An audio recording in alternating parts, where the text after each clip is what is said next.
Here we go. All right.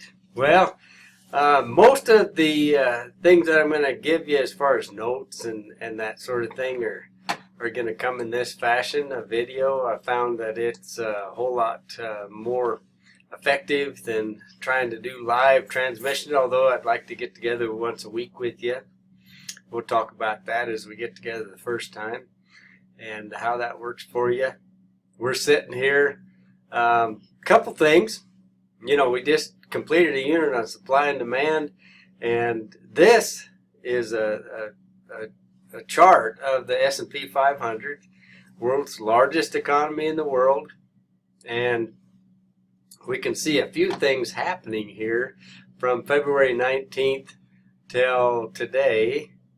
We've seen a tremendous downturn in the economy, and many traders, they call that the falling knife syndrome, and where traders are trying to catch the bottom, and it's like trying to catch a real sharp knife at times. We've seen last couple days have been an uptick in the market with all the wrangling with our policymakers back in Washington, D.C. and some of the things that are going on in the world and that sort of thing. I don't look forward at least I don't look for this coronavirus to go away right away.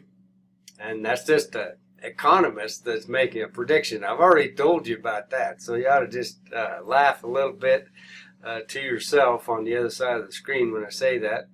Predictions, we're really good at predicting the past, but track record so far has been fairly dismal when it comes to predicting the future. Flip a coin and you'd have just as good a chance.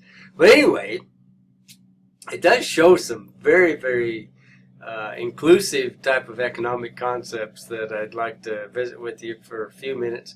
But during an uptick in the market like we see here, this goes back to September, so it doesn't show a lot of the market.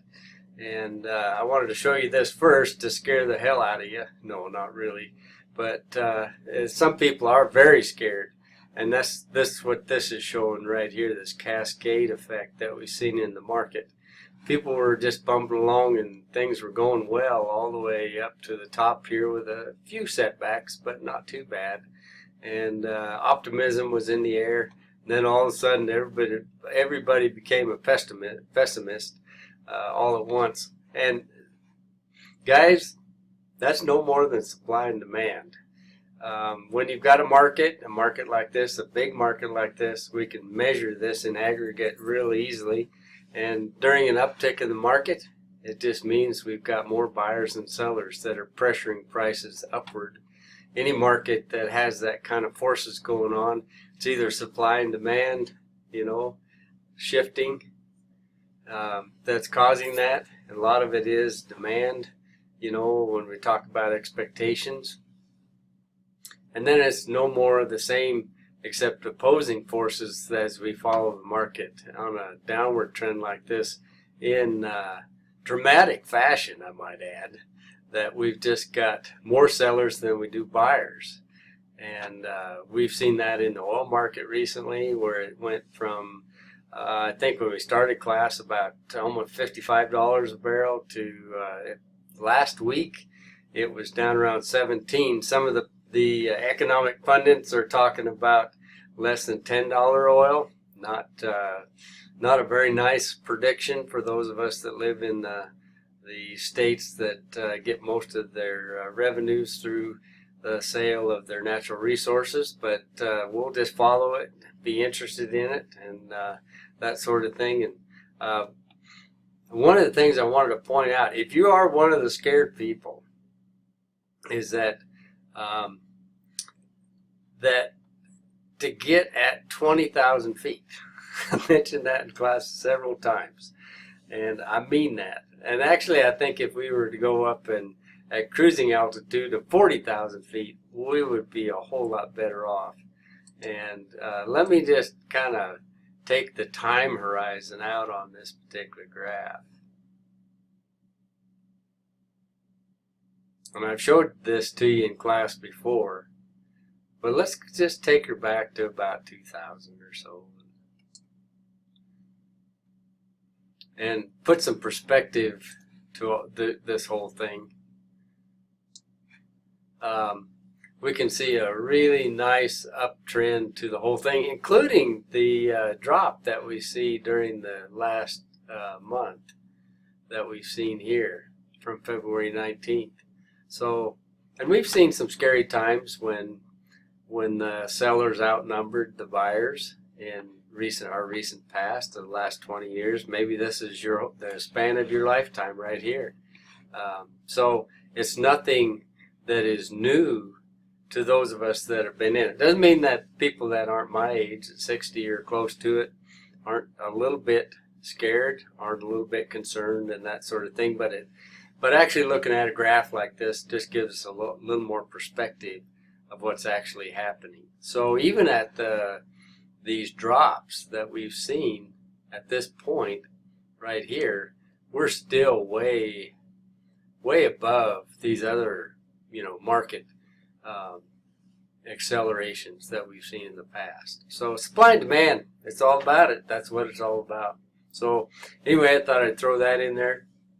I'm going to try to keep these videos down to about 10 minutes, just because it's a little bit tougher to stay on board with the video that lasts much longer than that, and that might be even a little bit pushing it. But so let's get into our next unit, which is production economics. Let me get this all figured up here.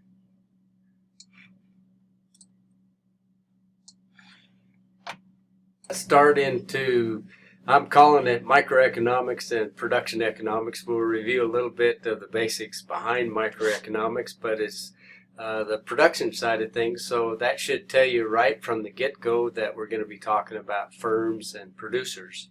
Those that are offering goods and services, whether you offer them directly to the consumer or you offer a business-to-business type of products, so that down the chain, those people will ultimately offer some kind of product to the retailer and retail business. So let's just get on with it. Whoa, economic collapse, anybody?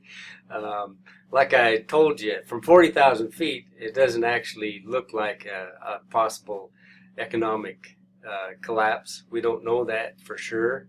And so just to assure you a little bit, maybe Kramer isn't handling this whole situation all that well, and I don't want my students to be overreacting like Kramer is.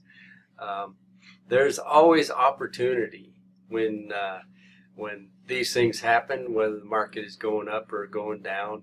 And in business, on the production side, there's always opportunity. Thank God we live in a country where we can make those choices.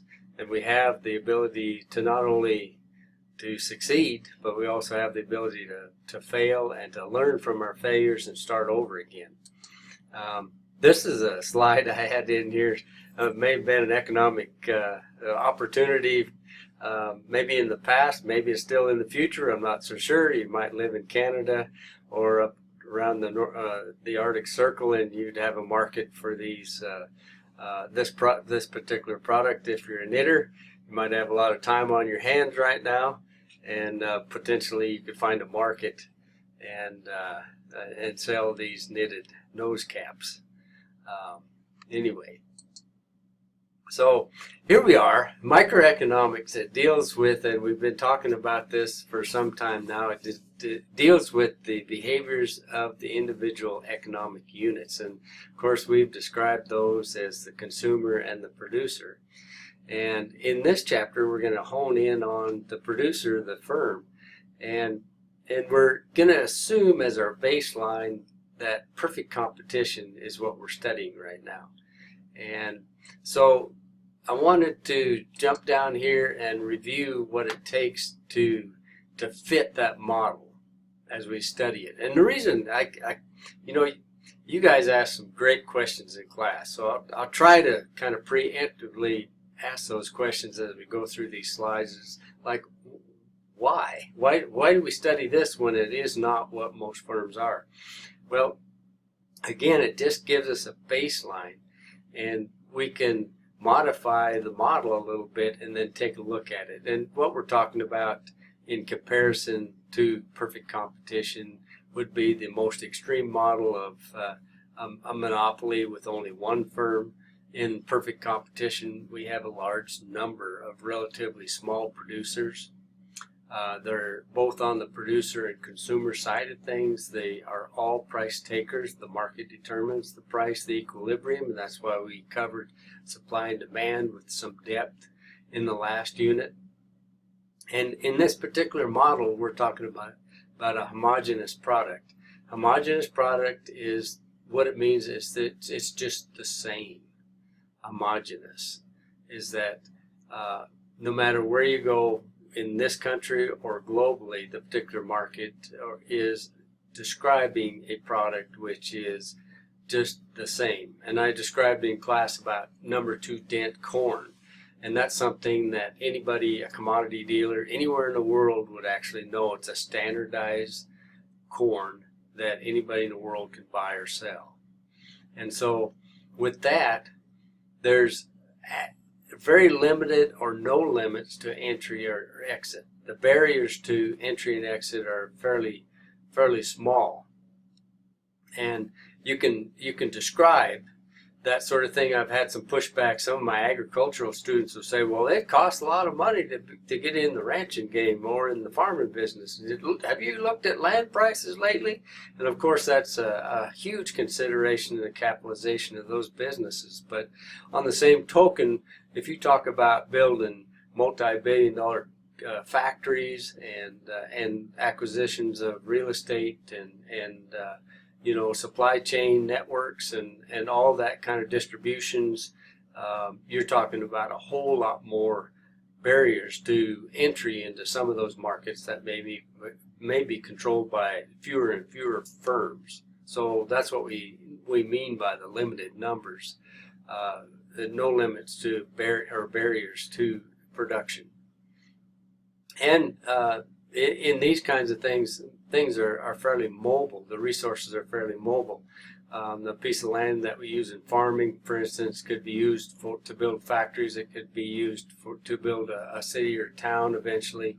And all the resources, the inputs in that, we can put fertilizer on the ground, or we can actually just use it and burn it to heat our houses in the form of natural gas. So those resources are fairly mobile, and depending on which area of the economy is asking more for them, then that's where those resources will have a tendency to move, and they're completely mobile if we think of it in a perfect competition sense.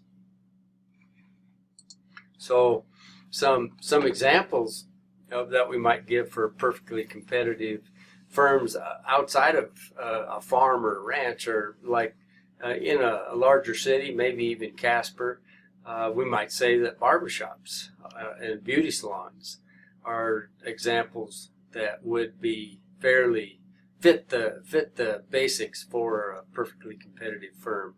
And they're not, they can set their own prices, but they've got to, people have to actually walk in the door and accept those prices. And if they set them too high, then they won't have as many customers. If they set them too low, they won't have enough profit to stay in business and that sort of thing. So there's some equalizing that goes on during all that time. Saloons, which I guess are open in Wyoming, but not across the country right now. You see a lot of bars and liquor stores, and that would be another type of area. Another one that might be of interest. Any of this stuff is kind of interesting to an economist, even one that's so square like I am. But anyway, it is the pot stores around the country that have legalized marijuana have actually stayed open for the most part throughout these places that are high coronavirus type areas, and because they're being treated as those essential services. And possibly in some of those areas, we could probably put them in the category of perfectly competitive. It's brought some of the competition has actually brought the price of marijuana down to prices which are at break even or less in some cases, and many stores have had to go out of business, and that shows us the mobility of resources that go in and out of that particular industry.